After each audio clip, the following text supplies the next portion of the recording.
Phone उठाए।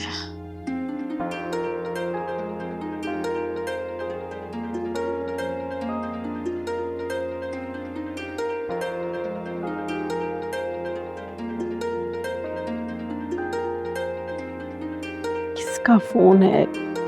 बार बार कहा है कि साइलेंट पे लगा के सोया।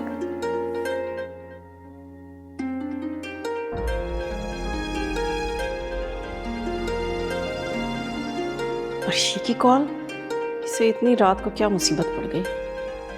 खैर जो भी है खुद ही नीचे। बस फोन ही काट दिया।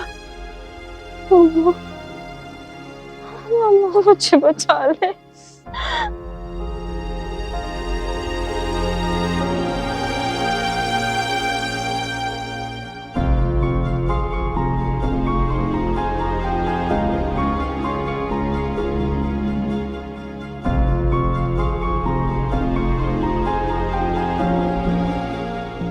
फोन स्विच ऑफ कर दी।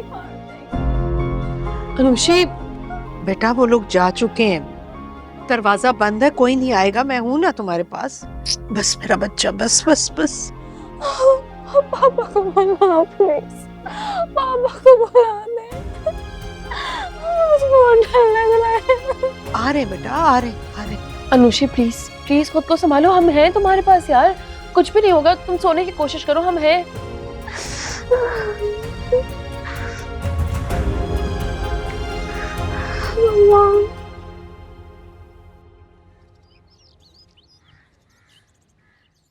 शहरोज, आज तुम्हारी छुट्टी है और घर से बाहर बिल्कुल नहीं निकलना। लेकिन बाबा, आज तुम्हारा बहुत इंपॉर्टेंट मैच है क्रिकेट का। कोई मैच नहीं है, बस। ओहो साफ, जाने देना, अब तो माशाल्लाह बहुत समझदार हो गया है। यार तुम्हें पता है हालात कैसे हैं। ये कहाँ रह गया डॉक्टर श्याम, अभी तक आया क्यों नहीं? खाला अम्मा, आपने डॉक्टर श्याम को बुलाया है? हाँ, रात से मेरी तबीयत खराब थी, मैंने सोचा अस्पताल जाने से पहले जरा ब्लड प्रेशर तो चेक करवा लूं उससे। ओहो खाला अम्मा, आप भी हद करती हैं। अब वो बार बार आपका ब्लड प्रेशर चेक करने के लिए आएगा? वो कुछ छोटा डॉक्टर नहीं है, अच्छा खासा बड़ा डॉक्टर है। वो सिर्फ वतन की मोहब्बत और अपने बाप का ख्वाब पूरा करने के लिए वापस आया, वरना यूके में उसका फ्यूचर बहुत ब्राइट है। अरे तुम सुबह सुबह यहाँ, खैरियत तो है? जब रात को आप मेरी कॉल पिक नहीं करेंगे, अपना फोन बंद कर देंगे, तो मजबूरन मुझे सुबह सुबह आना पड़ेगा ना यहाँ। सुबह सुबह किसकी मनहूस शक्ल देख ली है, पता नहीं दिन कैसा गुजरेगा। तो मुझे ये बताओ कि तुम्हें और तुम्हारी माँ को इस बेचारे का ख्याल है कि नहीं? कभी फोन करने लगती हो, कभी यहाँ आ जाती हो, जोंक बनकर चिमट गई हो तुम तीन औरतें मेरे बच्चे पर। आपसे बात नहीं कर रही हूँ मैं, इनसे बात कर रही हूँ जो बदकिस्मती से हमारे बाप हैं। हम आपकी जिम्मेदारी है पापा, लाख चाहने के बावजूद भी ना आप हमें ठुकरा नहीं सकते। और मेरी माँ को आप किस बात की सजा दे रहे हैं? हाँ, किस बात की? क्या उन्होंने दो बेटियां पैदा की, आपको बेटा पैदा करके नहीं दे सकी? पापा ये शिकायत तो अम्मी भी आपसे कर सकती है ना कि आपने उन्हें दो बेटियां दी, एक बेटा तक नहीं दे सके। और आपने क्या किया? दूसरी शादी कर ली, अपनी जिंदगी में मगन हो गए, खुश हो गए। हमारी हिफाजत की जिम्मेदारी और हमारी जिम्मेदारी हमारी माँ ने उठाई है, अपनी पूरी उम्र गुजार दी। मैं और मेरी बहन, हमारी अम्मी की नहीं, आपकी गलती, आपका कसूर, आपका जुर्म है। मेरी माँ को पूरा पूरा हक पहुंचता है अपनी जिंदगी जीने का, और वो जरूर जिएंगे। देखो तो किस कदर बदजुबान लड़की है, शर्म नहीं आती इसको, अपने बाप के सामने किस तरह बातें कर रही है।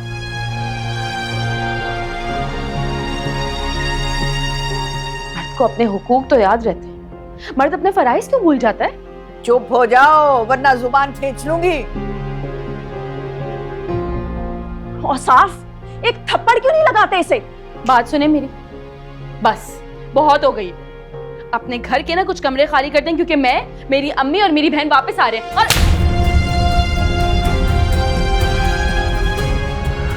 लालची औरत की औलाद, ये घर सिर्फ और सिर्फ मेरे बेटे शहरोज का है और साफ का इकलौता वारिस। अगर अपनी जुबान से इस घर का नाम भी लिया ना, तो जुबान खींच लूंगी तुम्हारी। निकलो इस घर से, दफा हो जाओ।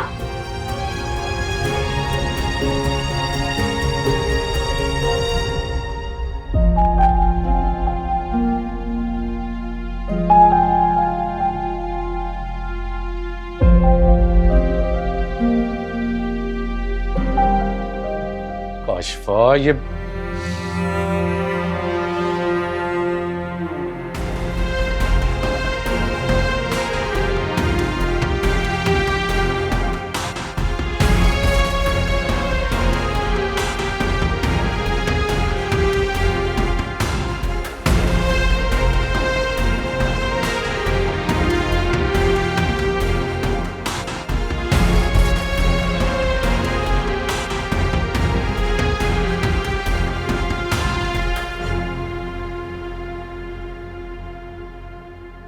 बाप के मुंह को आ रही थी, ना शर्म ना लिहाज। ऐसी होती हैं बेटियां। माँ ने जहर भरा है उनके दिल में, बाप को तो कुछ समझती नहीं है। बाबा क्या बाहर खड़ी है? तुमने बुलाया उसे? बाबा वो तो डॉक्टर साहब के साथ चली गई। हाय हाय, बेहयाई तो देखो उस लड़की की। अब डॉक्टर के साथ चली गई, वहां उसके साथ जाकर मिर्च मसाले लगा लगा कर हमारी बुराइयां कर रही होगी, नई नई कहानियां सुना रही होगी, झूठ बोल रही होगी। वैसे औसाफ मियाँ, क्या शरीफ लड़कियों के ये लक्षण होते हैं? तुम्हें हाथ नहीं उठाना चाहिए था, मैं बात कर रहा था ना। हाय हाय अम्मा, सुन रही हो अपने दामाद की बात? कह रहा है कि मेरे और मेरी बेटियों के बीच में कोई ना बोले, एकदम गैर बना दिया मुझे। मेरा ये मतलब नहीं था। मामा पापा ठीक कह रहे हैं, आपको हाथ नहीं उठाना चाहिए था। अरे तुम बच्चे हो अभी, बीच में मत बोलो, इन बातों को तुम नहीं समझते। शहरोज, मैं तुम्हारा खाना बंद कर दूंगी अगर तुमने उस चुड़ैल के लिए अपनी हमदर्दी दिखाई तो। कान खोलकर सुन लो औसाफ, ये घर मेरा और मेरे बेटे का है। अगर तुमने उनको 2 क्या 1 कमरा भी दिया ना, तो मैं यहाँ से अपने बेटे को लेकर हमेशा के लिए चली जाऊंगी। ओहो, कैसी बातें कर रही हो? कौन दे रहा उन्हें यहाँ कमरे? ये घर तुम्हारा है, तुम यहाँ की मालकिन हो। मेरी क्या मजाल कि मैं कोई ऐसा फैसला करूं। अब उस डॉक्टर के सामने रो रो के हमारी बुराइयां कर रही होगी। मेरा तो ये सोच सोच कर दिल बैठा जा रहा है भाई। बाप की इज्जत का तो उसे ख्याल है ही नहीं। और बाप को देखो, मरा जा रहा है उसकी मोहब्बत में। अब काशफा ने जो थप्पड़ मारा है ना, तो बिल्कुल सही मारा। ये थप्पड़ अगर इसको पहले पड़ गया होता ना, तो यूं बाप के सामने जुबान दराजी करने की नौबत ही ना आती।